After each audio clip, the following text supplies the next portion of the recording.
Vivien Vance is remembered by millions as the lovable Ethel Mertz, Lucy's partner in crime on I Love Lucy.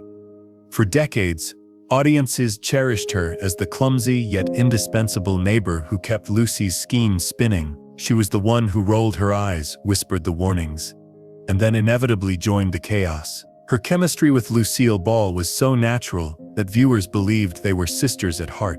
But behind that laughter, Vivien herself confessed something startling. She considered her years on I Love Lucy the biggest ripoff of her career.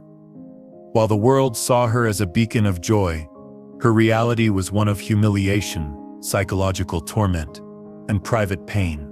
Her life was a dual existence, adored by millions yet quietly miserable, praised as a pioneer yet trapped in roles she hated. What the audience never saw were the scars, emotional, physical, and spiritual, that haunted her until her final breath. This is the hidden story of Vivien Vance. The secrets, the feuds, the betrayals, and the heartbreak behind the woman who made America laugh while suffering in silence. From the very beginning, her role came with Shackles. In 1951, Desilu Studios cast Vivien Vance as Ethel Mertz, the older, plain neighbor of Lucy Ricardo. She was 42, already older than most women starting in television. But her timing and warmth won her the job. Almost immediately, rumors swirled that she had signed a degrading contract, requiring her to gain weight, 15 pounds, to make Lucille Ball look slimmer and more glamorous. Some versions of the story added even more humiliating clauses, that she could never be funnier than Lucy, never wear stylish clothes, and always remain in Lucy's shadow. For decades, the rumor persisted. Audiences believed she had literally signed away her dignity, but the truth was twisted. There was no official contract. Instead, the story started as a joke. A biting bit of humor Lucille Ball cracked at a party, poking fun with absurd rules. Somehow, Hollywood insiders took it seriously, and before long it hardened into fact. Vivien never signed such a paper. But she didn't need to. Producers still treated her as if she had. She was forced into frumpy costumes, padded clothing, and makeup that aged her. Her natural beauty, her blonde hair, her sharp features were dulled down. "You're too pretty to be Ethel," Lucille once told her bluntly. It wasn't jealousy, it was strategy. Lucy was the star. Vivien had to be the shadow. For Vivien, the effect was devastating. Instead of being celebrated for her talent, she was caricatured into the frumpy friend. She became the symbol of sacrifice, the woman who had to look worse so someone else could shine brighter. The contract might have been a myth, but its power shaped her entire career. If the wardrobe stripped away her confidence, her on-screen marriage stripped away her peace. When Vivien was paired with William Frawley as Fred Mertz, audiences adored the grumpy, bickering couple. They were America's favorite neighbors, but off-screen their relationship was pure venom. Their feud began on day one. When Vivien first saw Frawley, she asked Desi Arnaz, "Who's that old man?" and scoffed when told he would play her husband. "He looks like my grandfather," she said. Frawley overheard. From that moment, war was declared. He never forgave her insult, and she never forgave his presence. Frawley mocked her relentlessly, calling her cruel names, ridiculing her voice, and belittling her behind her back. She returned the loathing with equal force. The two refused to interact off-screen, and on set their tension often bled through takes. Worse, Frawley's alcoholism poisoned the atmosphere. By the early 1950s, he was nearly always drunk. His hands shook so violently he hid them in his pockets on camera. His eyes were bloodshot, his breath smelled of liquor, and his words often slurred. He argued with directors, slammed doors, and made the crew wait outside his locked dressing room. Vivien begged for a separate space just to breathe. The hatred grew so legendary that in 1955, when Desilu floated the idea of a Fred and Ethel spin-off, Hollywood buzzed with excitement. Frawley jumped at the chance, but Vivien flatly refused. "Without Lucy and Ricky, this show will die," she said. But the truth was simpler. she would not spend one more day chained to Frawley. Their feud even outlasted him. When Frawley collapsed of a heart attack in 1966, Vivien was at a dinner party. Upon hearing the news, she reportedly raised her glass and said, "Champagne for everyone. No flowers, no condolences, no mourning, only a final bitter toast to freedom." Yet as vicious as her professional life could be, her private life was worse. During filming in 1954, Vivien endured brutal abuse at the hands of her husband, Philip Ober. His career had faltered while hers soared, and he grew consumed with jealousy. He lashed out violently, often leaving her bruised and shaken. She sometimes arrived on set with black eyes. Lucille Ball, outraged, confronted her. "If you don't divorce him, I will do it for you," she warned. But the 1950s were unforgiving. Divorce carried stigma, and women who spoke out against domestic violence risked losing their careers. Vivien endured far longer than she should have, hiding her pain behind Ethel's smile. The abuse only deepened her fragile mental state. Vivien's struggles with anxiety stretched back to childhood. Born Vivian Roberta Jones in 1909, she grew up in Cherryvale, Kansas, under the rule of a deeply religious mother. The Methodist household saw acting as sinful, a direct path to disgrace. When young Vivien expressed a love of theater, her mother crushed it, leaving her feeling alienated and ashamed. In the 1930s, while pursuing stage work, she suffered partial facial paralysis.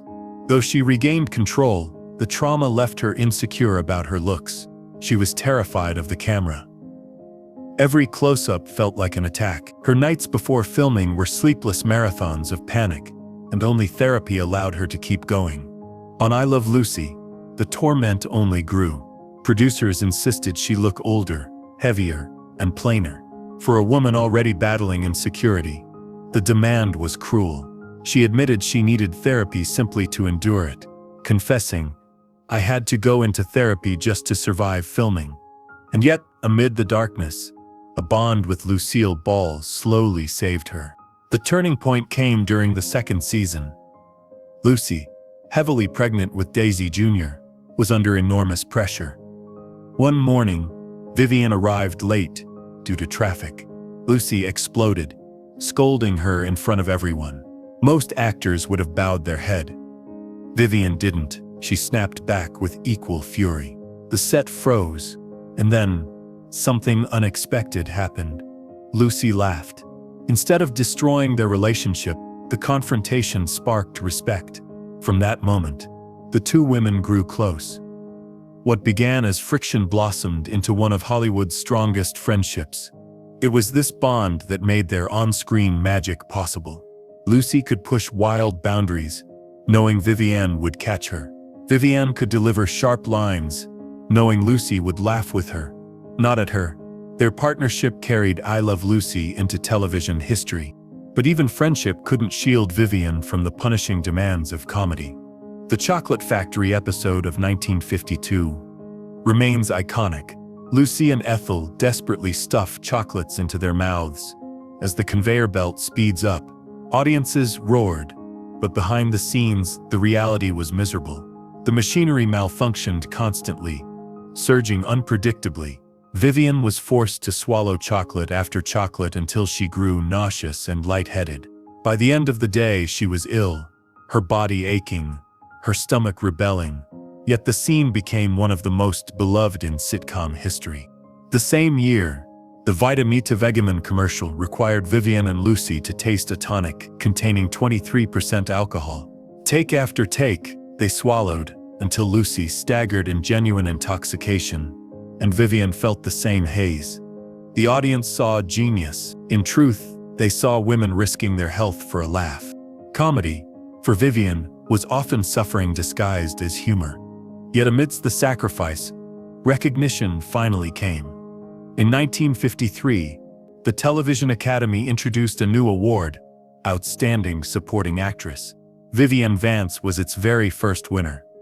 She had carved history, proving that supporting roles were not secondary.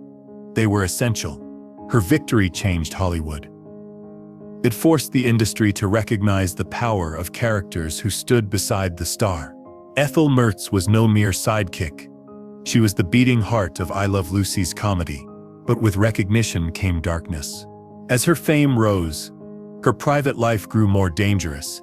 Fan mail poured in by the thousands. Many adored her, but others were unhinged. Among the sweet letters came threats, obscenities, and terrifying declarations. Some letters included collages with her face crossed out, captions declaring, "Ethel must die." Strangers stalked her house, hid behind fences to snap photos, and even knocked on her door in the middle of the night. The very people who cheered for her on television became her stalkers. For safety, she hired a bodyguard. Fame, once her dream, became a golden cage lined with fear. By 1965, Vivian had had enough. She made a choice no one expected. She quit. Leaving I Love Lucy and the character of Ethel was considered madness. Newspapers labeled it career suicide. Studios whispered that she was unstable. Fans accused her of betrayal. How could she abandon the role that made her loved? But Vivian no longer cared. "I want to be me," she insisted. She refused to be forever trapped as Ethel, Lucy's shadow. To the world, she was ungrateful. To herself, she was finally free. Her freedom, however, came at a cost. In 1966, she attempted a Broadway comeback in Woody Allen's play, Don't Drink the Water. But during rehearsals, Allen fired her, replacing her before critics could even see her. The play went on to run nearly 600 performances. Without her, the rejection crushed her. By the 1970s, her career had dwindled to commercials. As Maxine, the Maxwell House coffee neighbor, she smiled warmly on television, offering coffee and comfort. To audiences, it was charming.